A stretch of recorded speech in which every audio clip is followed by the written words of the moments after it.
সংবিধান সংস্কার পরিষদের শপথ নিল না, এটা গণভোটের যে গণরায় এসেছে হ্যাঁ পক্ষে, সংস্কারের পক্ষে, সেই রায়কে বৃদ্ধাঙ্গুলি দেখানো হয়েছে এবং প্রতিশ্রুতি ভঙ্গ করা হয়েছে। সরকার গঠনের প্রথম দিনই যারা প্রতিশ্রুতি ভঙ্গ করলো তাদের কাছ থেকে এই দেশ জাতি বা আমরা কি আশা করব সেটা সবার মনেই প্রশ্ন তৈরি হয়েছে। এবং এটা শুধু রাজনৈতিক প্রতিশ্রুতি ভঙ্গ নয়, এটা কিন্তু আইনি সংকট এবং জটিলতা তৈরি করেছে। হ্যাঁ মির্জা ফখরুল, আমরা পিছনেই যাইতে চাই, আমরা সেই পিছনে যাইতে চাই যেখানে রাষ্ট্রের শক্তি ছিল ইনসাফ, আইনের শক্তি ছিল নৈতিকতায়, আর রাজনীতির মাপকাঠি ছিল সৃষ্টিকর্তার প্রতি নত হওয়ার ক্ষমতা। আর আপনাদের সামনে যাওয়া যদি হয় লুটের স্বাধীনতা, ভয়ের শাসন আর মিথ্যাকে নীতিতে পরিণত করা, তাহলে হ্যাঁ আমরা সেই সামনে যাওয়া চাই না, আমরা ফিরে যেতে চাই খেলাফায়ে রাশেদিনের সেই ন্যায় ভিত্তিক শাসনে, এখানে ক্ষমতা ছিল ইবাদত আর রাষ্ট্র ছিল মানুষের আমানত। জামাত এনসিপি 11 দলীয় জোট বুঝে ওঠার আগেই বাংলাদেশের রাজনীতির হিসাব ভেঙে সেলোমেলো হয়ে গেছে। এক কথায় যদি বলি, জামাত শিবিরের লোকজন আপনারা একটু হতাশ হবেন। আসলে খেলা কোন লেভেলে চলেছে, কিভাবে বোকা বানিয়ে আপনাদেরকে সেকেন্ড বানিয়ে বিএনপি ক্ষমতা এসেছে। ডক্টর ইউনূস এনসিপিকে এত পছন্দ করেন, তরুণরা ক্ষমতায় যাবে, তারা সংসদে যাবে, ওরে তরুণদের প্রতি প্রেম, তরুণ তরুণ তরুণ, এরা আমাকে ক্ষমতায় বসিয়েছে। কিন্তু ইউনূস যে কি ঘটিয়েছেন, কিভাবে কি বিএনপিকে ক্ষমতা এনে দিয়েছে। 11 দলীয় জোটের পক্ষ থেকে বারবার বলে আসা হচ্ছিল, বারবার দাবি করা হচ্ছিল যে এটা অবাধ, সুষ্ঠু, নিরপেক্ষ নির্বাচন অনুষ্ঠানের সক্ষমতা এই বর্তমান ইসিরও নাই, অন্তর্বর্তীকালীন সরকারেরও নাই। কারণ নির্বাচনটা হচ্ছিল বিগত 3টি নির্বাচন যারা করে দিয়েছিল, রাতের ভোট, আমিডামি ভোট এবং বিনা ভোটে 151 জন ক্যান্ডিডেট পাশ করার মতো ভোট যারা করে দিয়েছিল, সেই লোকগুলোই এবারে নির্বাচনে দায়িত্ব পালন করেছে। তাহলে তাদের কাছ থেকে কোন ধরনের নির্বাচন আশা করা যায়? বারবার তাদের বিরুদ্ধে অভিযোগ দেওয়ার পরেও ইলেকশন কমিশন, অন্তর্বর্তীকালীন সরকার কেউ এটিতে কর্ণপাত করেনি। মুসলিম ভাইয়ের বউয়ের একটা কথা আছে, অপমান হচ্ছে পলিথিনের মতো। মানে বাবি কয় আর কি, শোনো, অপমানটা হচ্ছে পলিথিনের মতো। আমি কেন পলিথিনের সাথে তুলনা করলাম? যে এটা তুমি মাটির নিচে যত বছরই চাপা দাও, ফসে না, ভিতরে থাইকা যায়। আর আজকে এই ঘটনার বাস্তব প্রমাণ আমি আপনাদের সামনে দিচ্ছি। ক্ষমতায় বৈশা যারা জুলুম করেন, আমাদের বাংলাদেশের রাজনৈতিক নেতাদের, কর্মীদের মধ্যে বা নেতাদের মধ্যে একটা প্রবণতা আছে, বা প্রশাসনে এটা ঘটে, মনে হয় যে যেই সরকারটা বসছে এইটা উচ্ছেদ হবে না, উনারাই সারা জীবন থাকবে, দেশের মানুষ তাদেরকে ভোট দিবে। কিন্তু এই দেশ ইতিহাস সাক্ষী, জোর করে ক্ষমতায় না থাকলে এক সরকার দুইবার টিকে নাই কখনো। নির্বাচনের দিন সন্ধ্যার পর থেকে বাংলাদেশ জামাত ইসলামী, 11 দলীয় ঐক্যজোট এবং সারা বাংলাদেশের মানুষ একটি বিষয়ে ঐক্যমত্যে পৌঁছেছে যে নির্বাচনে ব্যাপক অনিয়ম হয়েছে, কারচুপি হয়েছে, ভোট ডাকাতি হয়েছে, ইলেকশন ইঞ্জিনিয়ারিং হয়েছে। জামাত ইসলাম এই দাবিটি খুব বেশি উচ্চকিত করতে পারে নাই, কারণ তাদের হাতে কোনো মিডিয়া ছিল না। আর সন্ধ্যার পর থেকেই মিডিয়াগুলো একসাথে ঝাঁপিয়ে পড়েছিল এই মিডিয়াকুর মাধ্যমে ফলাফল আটকে দিতে। এই অভিযোগ জামাত ইসলাম শুরু থেকেই করে আসছিল এবং আমরা এটি দেখেছি। 11 দলীয় জোটের এই অভিযোগ যখন বাংলাদেশের তথাকথিত কিছু সুশীল সমাজ তারা পাশ কেটে যেতে চাচ্ছিল, অগ্রাহ্য করছিল, আমলে নিতে চাচ্ছিল না, এবং তারা এটি বলতে চেষ্টা করছিল যে প্রত্যেক নির্বাচনের পরেই প্রত্যেকেই এ ধরনের কথা বলে। সর্বশেষ 11 দলীয় জোটের এই অভিযোগ সত্যে প্রমাণিত হলো। এটা জেনতেন কোনো অদু মধু যদু কদু এই সত্যতা প্রকাশ করেন নাই, এই সত্যতার স্বীকৃতি দিয়েছে ট্রান্সপারেন্সি ইন্টারন্যাশনাল বাংলাদেশ, অর্থাৎ টিআইবি। এটি একটি আন্তর্জাতিক সংগঠন, আপনারা জানেন। বাংলাদেশে তার শাখা, যার প্রধান হিসেবে দায়িত্ব পালন করছেন ডক্টর ইফতেখারুজ্জামান। তিনি নির্বাচন পরবর্তী সময়ে ত্রয়োদশ জাতীয় সংসদ নির্বাচনের সমস্ত বিষয়গুলোকে একসাথে করে তিনি একটি সাংবাদিক সম্মেলন করেছে। আপনারা ইতিমধ্যে সবাই সেই সাংবাদিক সম্মেলনটি শুনেছেন, দেখেছেন। জামাতের অভিযোগের সাথে টিআইবির ওই রিপোর্ট হুবহু মিলে গেছে। বরং কোনো ক্ষেত্রে জামাত যতটুকু অভিযোগ উত্থাপন করতে পারে নাই, এনসিপি যতটুকু অভিযোগ উত্থাপন করতে পারে নাই, 11 দল যতটুকু অভিযোগ উত্থাপন করতে পারে নাই, তার থেকেও ভয়ঙ্কর কিছু তথ্য উঠে এসেছে টিআইবির রিপোর্টে। আর টিআইবির এই রিপোর্ট যখন উঠে এসেছে, এই রিপোর্ট প্রকাশ হবার সাথে সাথে ইসি এবং বিএনপি উভয়েই একটি বিপাকের ভিতরে পড়ে গেছে, তাদের কপালে একটা ভাঁজ পড়ে গেছে। ইলেকশন কমিশন তো রীতিমতো তার থরথরি কম্প শুরু হয়ে গেছে যে এইরকম হম্বিতম্বি করলাম, আমরা পৃথিবীর শ্রেষ্ঠ একটা নির্বাচন উপহার দিতে চাইলাম, সেই নির্বাচনে এই অবস্থা। 11 দলীয় জোটের পক্ষ থেকে বারবার বলে আসা হচ্ছিল, বারবার দাবি করা হচ্ছিল যে এটা অবাধ, সুষ্ঠু, নিরপেক্ষ নির্বাচন অনুষ্ঠানের সক্ষমতা এই বর্তমান ইসিরও নাই, অন্তর্বর্তীকালীন সরকারেরও নাই। কারণ নির্বাচনটা হচ্ছিল বিগত 3টি নির্বাচন যারা করে দিয়েছিল, রাতের ভোট, আমিডামি ভোট এবং বিনা ভোটে 151 জন ক্যান্ডিডেট পাশ করার মতো ভোট যারা করে দিয়েছিল সেই লোকগুলোই এবারের নির্বাচনে দায়িত্ব পালন করেছে। তাহলে তাদের কাছ থেকে কোন ধরনের নির্বাচন আশা করা যায়? বারবার তাদের বিরুদ্ধে অভিযোগ দেওয়ার পরেও ইলেকশন কমিশন, অন্তর্বর্তীকালীন সরকার কেউ এটিতে কর্ণপাত করেনি। ফলে বিএনপির সাথে তাদের এক ধরনের একটা নেগোসিয়েশন হয়, সেই নেগোসিয়েশনের ভিত্তিতেই এই নির্বাচনটি করা হয়। টিআইবি রিপোর্টে কি উঠে এসেছে, তারা কি বলেছে, সেই বিষয়টি আমি আপনাদের কাছে একটা করে বলবো। তার আগে আরেকটু কথা, যেটা এখানে সম্পূরক কথা বলে নেওয়া ভালো। এই নির্বাচনটা সেনাবাহিনী যথেষ্ট চেষ্টা করেছে।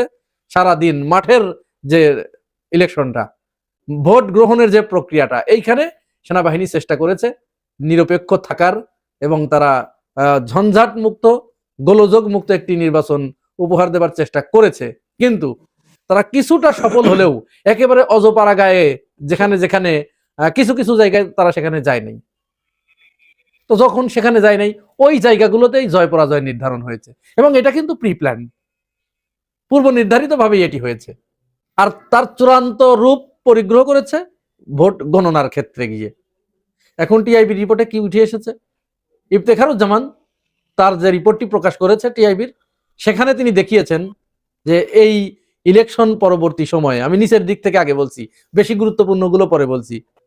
ইলেকশন পরবর্তী সময়ে সহিংসতার ঘটনা ঘটেছে 125টি।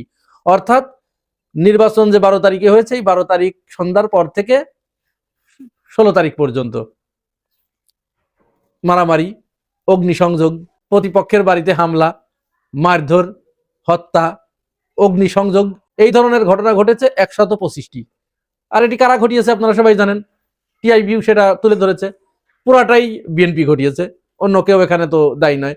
এর জন্য অবশ্য জনাব তারেক রহমান তিনি ভালো একটি উদ্যোগ নিয়েছেন, কয়েকজনকে বহিষ্কার করেছেন, কয়েকজনকে আইনের হাতে সোপর্দ করেছে।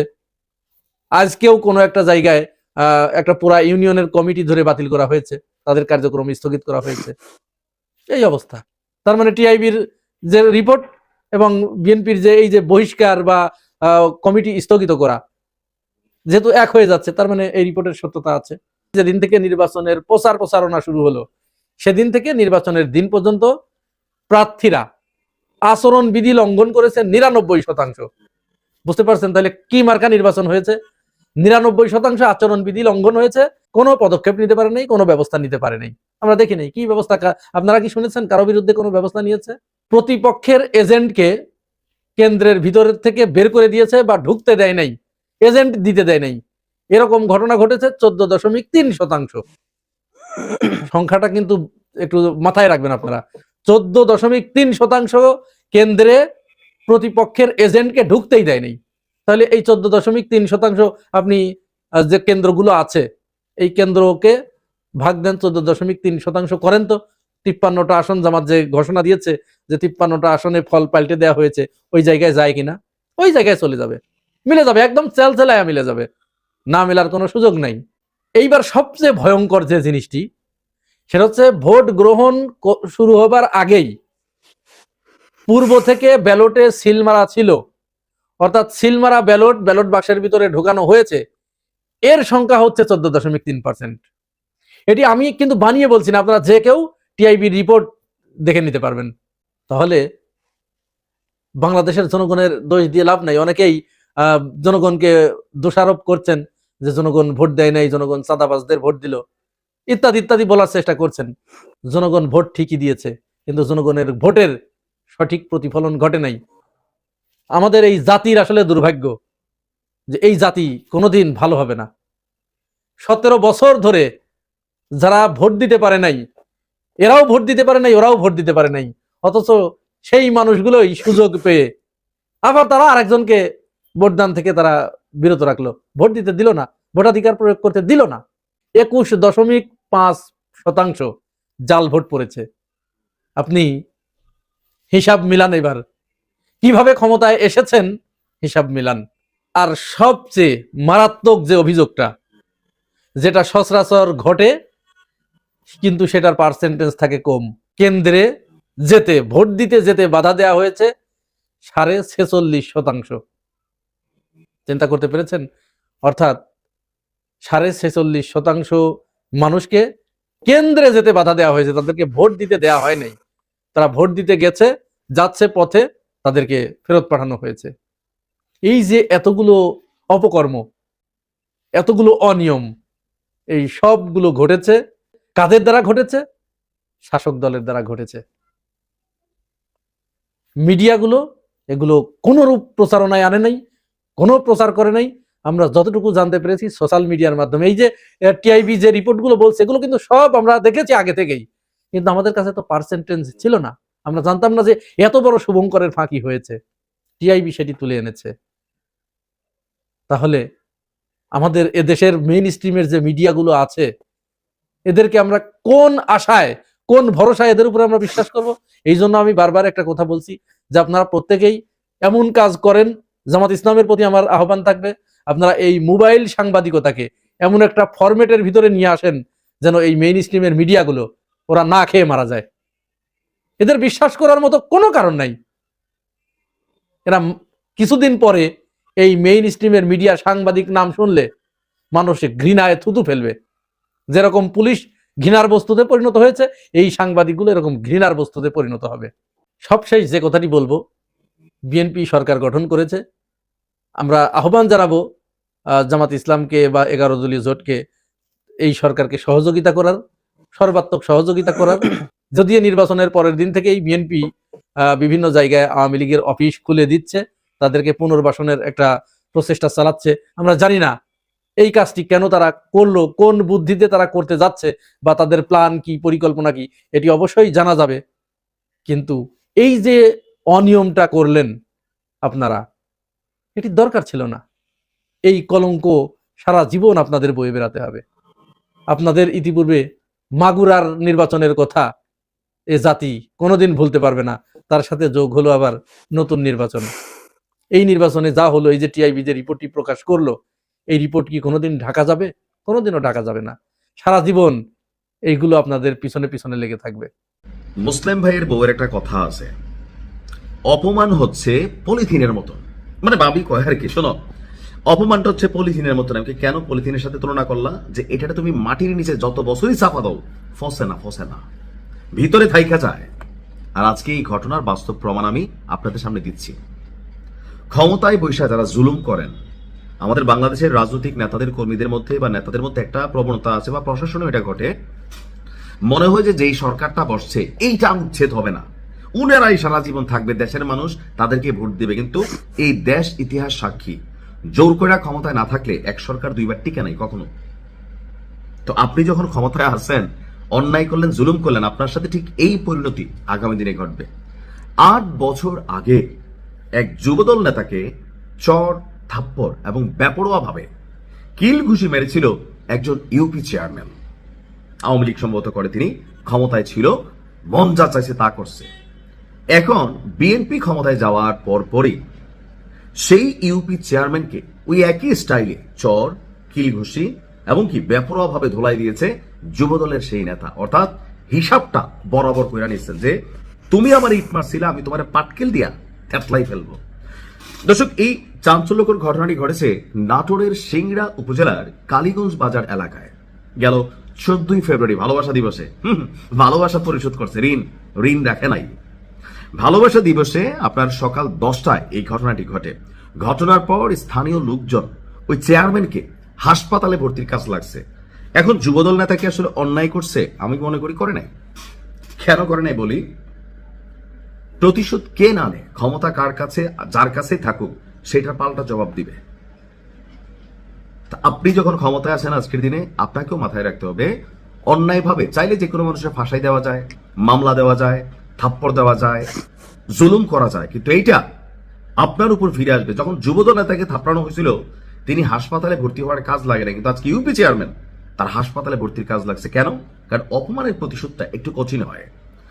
আহত এই চেয়ারম্যানের নাম হচ্ছে আলতাফ হোসেন আকন্দ। তিনি উপজেলার 11 নম্বর ছাতার দিঘি ইউনিয়ন পরিষদের সাবেক চেয়ারম্যান এবং ইউনিয়ন আওয়ামী লীগের সহসভাপতি। দেখেন কত বড় পদে ছিল, মনে করছে যা খুশি তা করবো, আজকে তোমারে উল্টা বাবা এই বাটাম দেওয়া হয়েছে, এটা তিনি ডিজার্ভ করেন। আজকে যারা বিএনপিতে ক্ষমতায় আছেন, বিভিন্ন পদ পদবিতে আছেন, আপনিও যদি মনে করেন যে আজকে আমার কাছে ক্ষমতা আছে, 5 বছর পর আমি 20 বছর থাকবো, তাহলে আওয়ামী লীগের ছেলে থাকতে হবে, ভোটবিহীন হইতে হবে। আর এইটা এই বাংলাদেশে বর্তমান প্রেক্ষাপটে কল্পনার বাইরের কাজ। সো আপনারাও এমন কিছু করবেন না যে চেয়ারম্যানের মতন 8 বছর পরে কইসা গুইনা হিসাব নিকাশ পরিশোধ করতে হয়। এলাকাবাসী বলছে যে 2017 সালে তুচ্ছ একটা ঘটনাকে কেন্দ্র করে এই উপজেলার ছাতারদিঘি ইউনিয়নের যিনি কালীগঞ্জ বাজারের যুবদল নেতা ছিলেন শামীম হোসেন, চেয়ারম্যানের নির্দেশে তার লোকজন ওই সময় তাকে এইভাবে মারে। 8 বছর পর সেই একই বাজারে এই চেয়ারম্যান আলতাফকে একদম সাইজ করে ফেলছে শামীম। অভিযুক্ত শামীমের বক্তব্য 2017 সালে আপনার ধানের শীষের পক্ষে নির্বাচনে কাজ করায় নির্বাচন পরবর্তী সময় তাকে এই মাইটটা খাইতে হয়েছিল। আজকে সেটা প্রতিশোধ নেওয়া হয়েছে। সো আমি মনে করি আপনি ভালো কাজ করবেন, আপনি ভালো কিছু রিওয়ার্ড পাবেন। খারাপ করবেন, এটা আপনার ফিরে আসবে, হোক এটা 8 মাস 8 দিন অথবা 8 বছর পর। শিক্ষণীয় অনেক কিছু আছে এই বক্তব্য, যদি শিখতে পারেন ভালো, না শিখলে আবার এগুলা ঘটবে।